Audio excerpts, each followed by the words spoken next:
Virus या फिर bacteria से इन्फेक्ट होने के बाद ट्रीटमेंट्स या फिर दवाइयों का काम होता है हमारी बॉडी को ठीक करना, इन वायरस और बैक्टीरिया से लड़ने का। लेकिन वैक्सीन का काम होता है हमारी बॉडी को पहले से ही तैयार करने का, ताकि जब भी हम इन वायरस बैक्टीरिया के कांटेक्ट में आए इनका हम पर कोई असर ना हो। As I am making this video, कोविड-19 के लिए 200 ट्रीटमेंट्स और 123 वैक्सीन पर रिसर्च चल रही है और ये रिसर्च इतनी तेजी से चल रही है कि हर हफ्ते ये नंबर बढ़ जाता है और डेली कोई ना कोई नई अपडेट आ जाती है। नमस्कार दोस्तों, मैं हूं अभिनव और इस वीडियो में आपको बताऊंगा कि कोविड-19 की वैक्सीन बनाने पर रिसर्च कहां तक पहुंची है और एक्सपर्ट्स के अनुसार वैक्सीन कब तक आ सकती है। उससे पहले एक बार ट्रीटमेंट्स की प्रोग्रेस पर नजर डाल लेते हैं। दोस्तों, मैं कोविड के ट्रीटमेंट के ऊपर पूरी एक डिटेल वीडियो बना चुका हूं जिसका लिंक ऊपर आई बटन में फ्लैश हो रहा होगा और आपको डिस्क्रिप्शन में भी मिल जाएगा।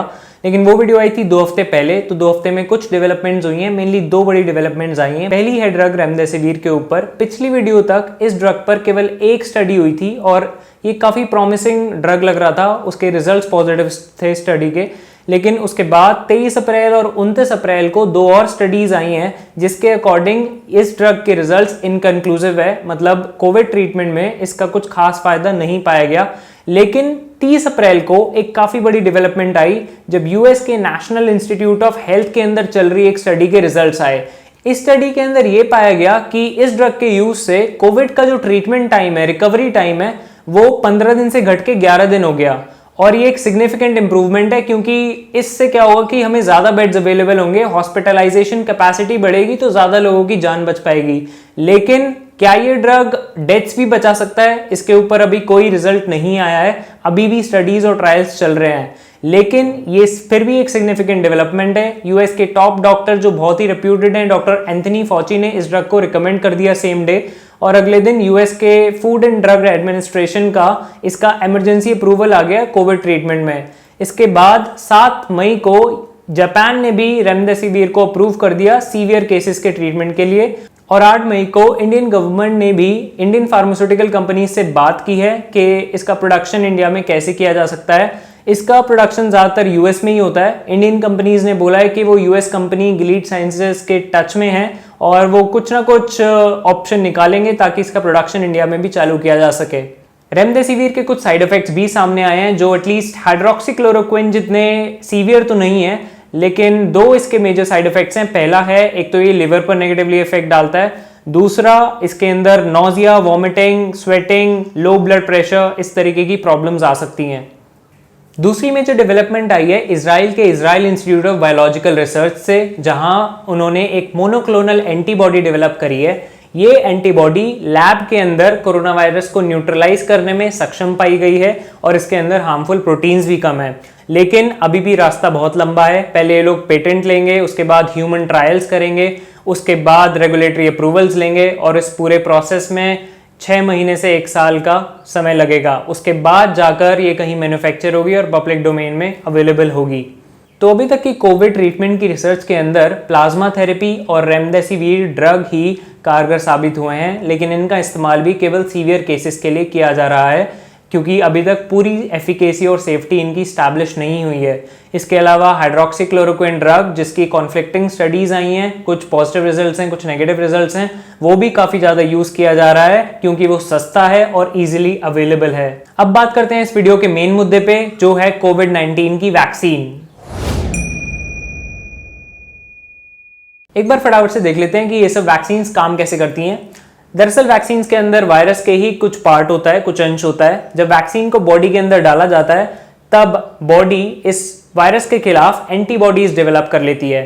अब जब भी बॉडी एक्चुअल वायरस के कांटेक्ट में आती है, बॉडी को पता होता है कि कौन सी एंटीबॉडीज इस वायरस के अगेंस्ट काम करेंगी, तो वायरस का कोई इफेक्ट बॉडी पे होता नहीं है। इंडिया के अंदर बच्चों को कई कंपलसरी वैक्सीन दी जाती हैं जैसे पोलियो, टीबी, डीपीटी और हेपेटाइटिस, आप सबको ये पता ही होगा। इसके अलावा कई सारी ऑप्शनल वैक्सीन्स भी होती हैं। ये सारी जो बीमारियां हैं ये सब वायरसेस और बैक्टीरिया से ही फैलती हैं। अब ये जो पूरी दुनिया में फैले हुए वायरसेस और बैक्टीरियाज हैं उनमें कोरोना वायरस भी लिस्ट में ऐड हो गया है। पूरी दुनिया के नॉर्मल होने के लिए कोरोना वायरस की वैक्सीन बहुत जरूरी है क्योंकि इन केस अगर हम मान भी लें कि चाइना के जैसे दुनिया के सारे देश एक एक करके कोरोना वायरस को पूरी तरीके से कंट्रोल कर लें और ह्यूमंस में कोरोना वायरस खत्म भी हो जाए, तो वायरस को तो जिंदा रहने के लिए केवल एक होस्ट चाहिए, और वो होस्ट जानवर भी हो सकता है। क्या भरोसा फिर किसी चमगादड़ से या फिर जानवर से पूरी दुनिया में ये वायरस फैल जाए, और या फिर इसका कोई म्यूटेशन फैल जाए, और कितना ज़्यादा कंटेजियस है ये तो हम सभी देख रहे हैं। इस पॉसिबिलिटी को ख़त्म करने के लिए हमें एक वैक्सीन की ज़रूरत है। दुनिया में हमें 60 से 70% लोगों को वैक्सीनेट ज़रूर करना पड़ेगा, ताकि अगर ये वायरस वापस से आ भी जाए तो दुनिया में इतना ज़्यादा फैलेगा नहीं। वैक्सीन डेवलपमेंट प्रोसेस में मेनली 5 स्टेप्स होते हैं। पहला होता है एक्सप्लोरेटरी स्टेज। इस स्टेज के अंदर ज़्यादातर काम होता है लैब के अंदर, रिसर्च की जाती है और वैक्सीन डेवलप की जाती है। इस स्टेज को हिस्टोरिकली ऑन एन एवरेज 2 से 4 साल लगते हैं पूरा होने में, लेकिन ये काम अभी कोविड के केस में 2 से 4 महीनों में पूरा कर लिया गया है। दूसरा स्टेज होता है प्री क्लिनिकल ट्रायल्स। इस स्टेज के अंदर जो भी वैक्सीन बनाई गई है उसको जानवरों पे टेस्ट किया जाता है, जनरली चूहों और बंदरों पे। उनको वैक्सीन देने के बाद वायरस या फिर बैक्टीरिया से एक्सपोज किया जाता है और फिर रिजल्ट्स देखे जाते हैं। हिस्टोरिकली ऑन एन एवरेज इस काम को पूरा करने में 1 से 2 साल लगे हैं, लेकिन इस बार ये 1 से 2 महीनों में ही पूरा हो गया है। और इनफैक्ट कुछ वैक्सीन कैंडिडेट्स के केस में तो ये पूरा का पूरा स्टेप ही स्किप कर दिया गया है। अगला सबसे इंपॉर्टेंट स्टेप है वो है क्लिनिकल डेवलपमेंट। इस स्टेप के अंदर वैक्सीन को ह्यूमंस के ऊपर टेस्ट किया जाता है। इस स्टेप के अंदर 3 फेजेस होते हैं जनरली। पहले फेज में कुछ 100 लोगों के ऊपर टेस्ट किए जाते हैं। अगर जो भी वैक्सीन उसको क्वालिफाई करती है फिर फेज 2 में जाती है। फेज 2 में 100 लोगों पे टेस्ट किया जाता है और फाइनली फेज 3 में हजारों लोगों पे टेस्ट किया जाता है। ऐसा पाया गया है कि 80 से 90% वैक्सीन कैंडिडेट फेज 1 और फेज 2 में एफिशिएंट होने के बाद भी फेज 3 को फेल कर जाते हैं। वैक्सीन डेवलपमेंट के केस में क्लिनिकल ट्रायल्स को पूरा होने में हिस्टोरिकली 4 से 10 साल लग जाते हैं, लेकिन इस बार आशा है कि ये पूरा प्रोसेस 6 महीने से 1 साल के अंदर पूरा हो जाएगा। कई सारे vaccine candidates phase 1 of the development में ऑलरेडी रन कर रहे हैं। चौथा स्टेप होता है रेगुलेटरी रिव्यू, जिसके अंदर साइंटिस्ट्स सारी प्रोसेस को, सारे प्रोग्रेस को वापस से रिव्यू करते हैं और रेगुलेटरी बॉडीज भी उसे रिव्यू करती हैं, और फाइनली लाइसेंसेस मिलने के बाद, अप्रूवल्स मिलने के बाद manufacturing is the last stage. As I am making this video, Covid के केस में 123 वैक्सीन कैंडिडेट्स आ चुके हैं। हिस्ट्री को देखते हुए ऐसा बोला जा रहा है कि इसमें से 2-3 ही ऐसे कैंडिडेट्स होंगे जो एक्चुअल में इफेक्टिव होंगे। 3-4 ऐसे कैंडिडेट्स होंगे जिनका थोड़ा बहुत पॉजिटिव इंपैक्ट हो रहा होगा। कुछ इनमें ऐसे होंगे जो कि उल्टा अफेक्ट करेंगे, उल्टा डेंजरस होंगे, और ज्यादातर वैक्सीन कैंडिडेट्स होंगे जो इनकंक्लूसिव होंगे, जिनके कॉन्फ्लिक्टिंग रिजल्ट्स आ रहे होंगे।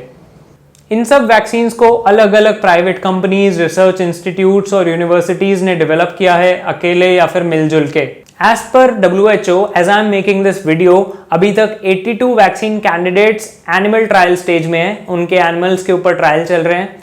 2 vaccine candidates animal trial qualify कर गए हैं और 8 ऐसे वैक्सीन कैंडिडेट्स हैं जिसमें ह्यूमन ट्रायल्स चल रहा है, वो फेज 1 ऑफ ह्यूमन ट्रायल्स में है। और ऐसा इसलिए हुआ है क्योंकि कई सारे केसेस में अभी एनिमल ट्रायल्स को स्किप कर दिया गया है और सीधा ह्यूमन ट्रायल्स पे जा रहे हैं। अब एक बार फटाफट से देख लेते हैं कौन कौन से वैक्सीन कैंडिडेट्स लीड कर रहे हैं पूरी रेस में।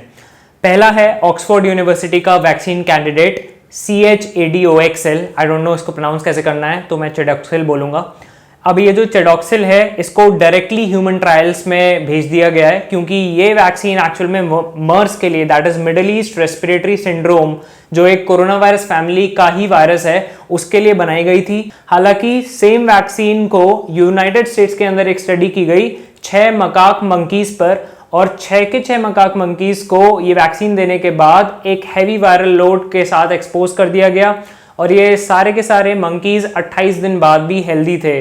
ऑक्सफोर्ड ने ऑलरेडी मैन्युफैक्चरर्स के साथ कोलैबोरेट किया हुआ है, जैसे ही ये फेज 3 में जाती है वैसे ही प्रोडक्शन चालू हो जाएगा। इसने कोलैबोरेट किया है इंडिया के सीरम इंस्टीट्यूट ऑफ इंडिया के साथ, जो कि एक प्राइवेट कंपनी है, और वर्ल्ड की 60% ऑफ द वैक्सीन यही कंपनी बनाती है।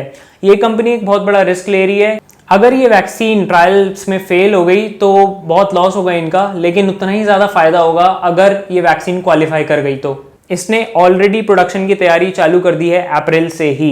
इनकी जो प्रोजेक्टेड टाइमलाइन है, इनके अकॉर्डिंग सितंबर अक्टूबर तक अगर सब कुछ इनके प्लान के अकॉर्डिंग रहा, सब कुछ बढ़िया रहा, तो इनकी रिसर्च पूरी हो सकती है, ट्रायल पूरा हो सकता है। इस रिसर्च के अंदर 2 बड़े चैलेंजेस फेस करने को मिल रहे हैं। पहला चैलेंज है कि वायरस का स्लो डाउन होना। एक्चुअल में वैक्सीन देने के बाद जो भी बंदा है, जो भी ह्यूमन है, उसको एक्सपोज करना पड़ेगा वायरस के अगेंस्ट, तभी पता चलेगा कि वैक्सीन काम कर रही है या नहीं कर रही है। लेकिन एथिकली किसी को मैनुअली एक्सपोज नहीं कर सकते, आप जबरदस्ती एक्सपोज नहीं कर सकते वायरस, किसी हार्मफुल वायरस के साथ। तो ज्यादातर ऐसे एरियाज में वैक्सीन दी जाती है जहां पर वायरस तेजी से फैल रहा हो। लेकिन यूके में लॉकडाउन के कारण अभी वायरस का फैलना बहुत स्लो हो गया है, तो ये एक बड़ा चैलेंज फेस करने को मिल रहा है इन लोगों को। दूसरा बड़ा चैलेंज सारी ही वैक्सीन्स पर अप्लाई होता है। तेजी से रिसर्च करने के चक्कर में, फेम पाने के चक्कर में, ज्यादा पैसा पाने के चक्कर में सेफ्टी स्टैंडर्ड्स कॉम्प्रोमाइज हो सकते हैं। तो ये एक ओवरऑल नेगेटिव इंपैक्ट होगा इस fast development of Covid vaccine का। दो और बहुत बड़े मेजर कैंडिडेट्स हैं जो phase 2 of the clinical trials में भी चले गए हैं, जो एक बहुत बड़ी न्यूज है।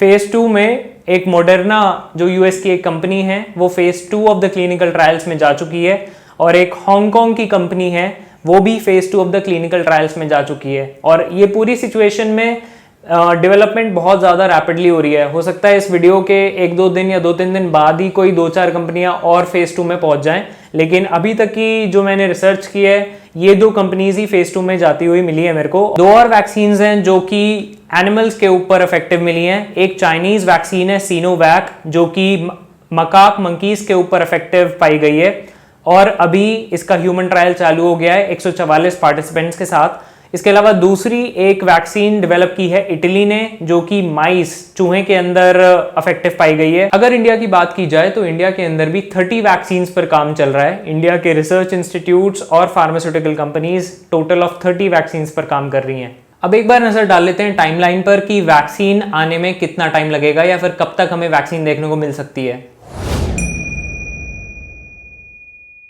हिस्टोरिकली अगर आप वैक्सीन डेवलपमेंट को देखो तो एवरेज किसी भी वैक्सीन को डेवलप करने में 10.5 साल लगे हैं।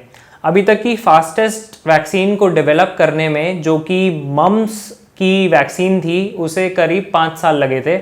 लेकिन अभी लाइटनिंग स्पीड से रिसर्च चल रही है। आप देख ही रहे हो डेवलपमेंट कितनी तेजी से हो रही है, स्टेप्स जो हैं हम स्किप कर रहे हैं। तो अभी तक ज़्यादातर कंपनीज के जो वैक्सीन कैंडिडेट्स के टाइमलाइन प्रोजेक्शंस हैं उनके अकॉर्डिंग ऐसा माना जा रहा है कि एंड ऑफ 2020 और अर्ली 2021 में इमरजेंसी यूज़ के लिए हमें वैक्सीन मिल सकती है, लेकिन जनरल पब्लिक यूज़ के लिए वैक्सीन मिड 2021 तक ही आ पाएगी। वो भी तब जब हमारे क्लिनिकल ट्रायल्स या फिर अलग अलग कैंडिडेट्स के ट्रायल सक्सेसफुल रहे। एक चांस ऑब्वियसली ये भी रहेगा कि कोई भी वैक्सीन कैंडिडेट सक्सेसफुल ना रहे, लेकिन जब कैंडिडेट्स इतने सारे हैं तो उम्मीद है कि कोई ना कोई कैंडिडेट तो एटलीस्ट कुछ हद तक तो पॉजिटिव इंपैक्ट दिखाएगा ही। अब एक बात कर लेते हैं कि रिसर्चेस को लीड कौन कर रहा है और फंड कौन कर रहा है। वैक्सीन डेवलपमेंट में पूरी दुनिया में एक कोऑर्डिनेटेड मिलजुल के एफर्ट हो, इसके लिए कुछ ऑर्गेनाइजेशन साथ में आई है। WHO, CEPI, Gates Foundation, Bill and Melinda Gates की जो फाउंडेशन है, फिलेंथ्रोपिक फाउंडेशन, और 2-3 ऑर्गेनाइजेशंस हैं। ये सब एक कोऑर्डिनेटेड एफर्ट डाल रही हैं वैक्सीन डेवलपमेंट के लिए और वैक्सीन डेवलपमेंट की फंडिंग के लिए। इसके अलावा प्राइवेट जो एफर्ट्स हैं, इंडिविजुअल एफर्ट्स हैं, वो पूरी दुनिया में चल ही रहे हैं। दुनिया भर की कंपनियां, रिसर्च इंस्टीट्यूट्स, कंट्रीज में कंपटीशन है चल रहा है अभी फिलहाल कि कौन वैक्सीन जल्दी बनाता है। सेपी एक इंटरनेशनल फाउंडेशन है जिसका काम ही वैक्सीन बनाने का है फॉर इमर्जिंग इन्फेक्शियस डिजीजेस, और गवर्नमेंट्स और प्राइवेट ऑर्गेनाइजेशंस और गेट्स फाउंडेशन इसे फंड करती हैं। इसके अकॉर्डिंग $2 बिलियन चाहिए कोविड-19 की वैक्सीन के रिसर्च के लिए। कई सारी डेवलप्ड वर्ल्ड वाली कंट्रीज ने अपने कॉन्ट्रीब्यूशंस प्लेज करे हैं। चाइना भी अपने 3 रिसर्च इंस्टीट्यूट्स को पूरी तरीके से फंड कर रहा है और अपनी बाकी की कंपनियों को सस्ते लोन दे रहा है इस रिसर्च के लिए। $250 मिलियन गेट फाउंडेशन ने प्लेज किए हैं। इंडिया की अगर बात करें तो इंडिया के किसी कॉन्ट्रीब्यूशन की जानकारी तो पब्लिक डोमेन में अवेलेबल नहीं है, लेकिन इंडिया के अंदर जो सीरम इंस्टीट्यूट ऑफ इंडिया है, जिसकी हमने पहले बात करी थी, वो कोविड की वैक्सीन के लिए एक मैन्युफैक्चरिंग फैसिलिटी बना रहा है 600 करोड़ रुपए लगा के, और उसने जो सरकार के साथ बात करी है तो उसमें हो सकता है सरकार कुछ कंट्रीब्यूट करे, लेकिन अमाउंट उसका क्लियर नहीं है। दोस्तों, दीज आर अनफॉर्चुनेट टाइम्स। ऐसा लग रहा है कि 2020 में धीरे धीरे हमारी ज़िंदगी पटरी पर आएगी और कोविड के साथ लड़ाई चलती रहेगी। होपफुली हमें जल्दी एक इफेक्टिव ट्रीटमेंट और एक इफेक्टिव वैक्सीन देखने को मिलेगी कोविड के खिलाफ। इस वीडियो में बस इतना ही। अगर आपको ट्रैवल और सोशल इश्यूज पे वीडियोस देखना पसंद है तो consider subscribing and do support me by sharing this video with your known people. Thanks for watching guys.